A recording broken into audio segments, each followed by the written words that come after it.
In this video, I'll be sharing with you how you can transfer videos to your laptop without using a USB cable. So by default, your photos and videos should be backed up to your iCloud. If you're not sure if this is happening, go to Settings, then scroll down and select iCloud, then select Photos. So if it is not being synced, then this option will be turned off, right? So once your photos and videos are synced, you should be able to log on to iCloud on your PC and download photos and videos. Now mine is currently not syncing because I'm out of space, and I'll show you an alternative for that. So let's go over to iCloud. So just sign in.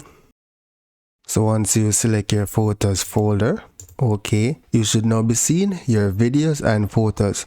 Now to download a video, you're going to hover over it, select the menu icon, and then select download. Now let's click open, and that's it.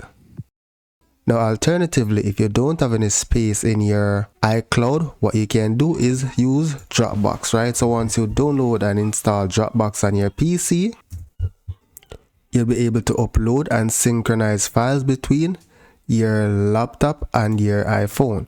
So once you install it, you should see a folder on your desktop like this, right? Like this one here that says Dropbox. So once you install the app on your phone and you upload files to your Dropbox, it will be synchronized with your laptop. So here I'm just going to select plus. I'm going to upload photos. I'm just going to select this photo I have here. Then select add and then select upload.